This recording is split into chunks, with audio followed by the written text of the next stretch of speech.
जब भी बॉलीवुड की लोकप्रिय जोड़ियों का जिक्र होता है तो नरगिस और सुनील दत्त का नाम जहन में जरूर आता है। नरगिस जन्म से मुस्लिम थी, लेकिन उन्होंने हिंदू अभिनेता सुनील दत्त से शादी की थी। हिंदू धर्म में शादी होने के बावजूद नरगिस का अंतिम संस्कार मुस्लिम रीति रिवाजों से किया गया था, जिसके चलते सुनील दत्त को लोगों के खूब ताने सुनने पड़े थे। इस बारे में सुनील दत्त की बेटी प्रिया दत्त ने एक इंटरव्यू में बात की थी। उन्होंने बताया था कि उनकी मां नरगिस के चले जाने के बाद उनके पिता और भाई बुरी तरह टूट गए थे। प्रिया दत्त ने विकी लालवानी को दिए एक इंटरव्यू में बताया था कि उनकी मां की एक हफ्ते में यूएस में 7 सर्जरी हुई थी। डॉक्टर्स ने वार्निंग भी दी थी कि इस प्रोसीजर के बाद नरगिस का बच पाना मुश्किल है। वो सर्जरी के बाद भारत वापस आ गई थी। मेरी माँ को पता था कि उनके पास ज्यादा समय नहीं है। उन्होंने अपनी लास्ट एनिवर्सरी पार्टी में कहा था कि वो अगले साल एनिवर्सरी पर साथ नहीं होंगी।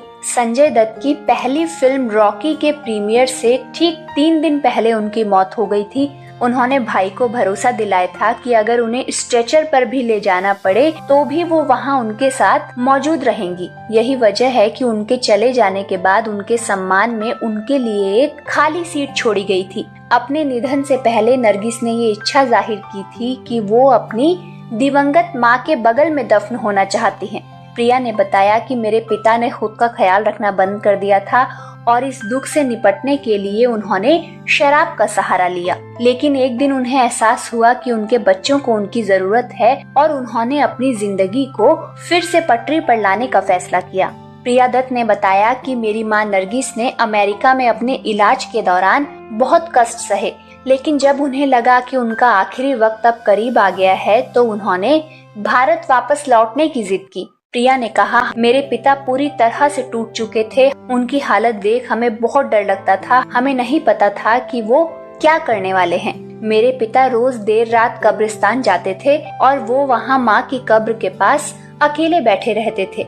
उन्हें नींद नहीं आती थी, वो रात को सो नहीं पाते थे, कोई काम नहीं कर पाते थे, उनका किसी काम में मन नहीं लगता था। प्रिया दत्त ने बताया कि एक रात उन्होंने आसमान की ओर एक तारा देखा। उन्होंने अपने पिता से कहा कि माँ उन पर अपनी नजर रख रही हैं और उन्हें नुकसान से बचा रही हैं। ये सुनने भर से मेरे पिता के अंदर सब कुछ बदल गया और वो रातों रात एक अलग इंसान बन गए। वो हकीकत में वापस आ गए और उन्होंने खुद को पूरी तरह बदल दिया। मेरे पिता ने अपनी सारी सिगरेट फेंक दी। घर में मौजूद हर शराब की बोतल को उन्होंने बाहर फेंक दिया। उन्होंने पीना शुरू कर दिया था, लेकिन उन्होंने रातों रात सब कुछ हटा दिया और फिर उन्होंने अपने बच्चों पर ध्यान देना शुरू कर दिया। प्रिया ने बताया कि मेरी माँ की इच्छा थी कि उनकी मौत के बाद उन्हें उनकी माँ के बगल में ही दफनाया जाए। बस उनकी इसी ख्वाहिश का सम्मान करते हुए मेरे पिता ने उन्हें दफनाने का फैसला किया। माँ के अंतिम संस्कार में कई जगहों से पुजारी आए थे। हिंदू धर्म की कई रीतियाँ अपनाई गई थी, लेकिन आखिरकार उन्हें दफन किया गया।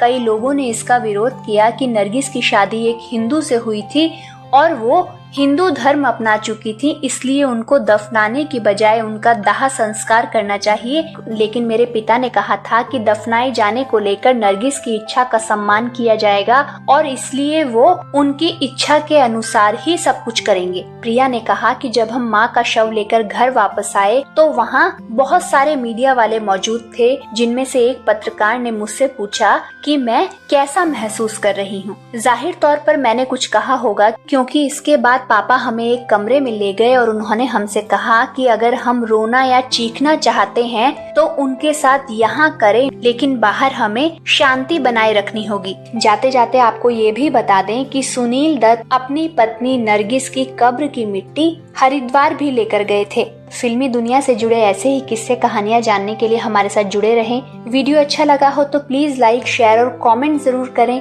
चैनल पर नए हैं तो सब्सक्राइब करना ना भूलें और साथ ही बेल आइकॉन को भी हिट कर लें ताकि हमारे नेक्स्ट वीडियो का नोटिफिकेशन आपको मिल जाए। जल्द ही फिर मुलाकात होगी। धन्यवाद।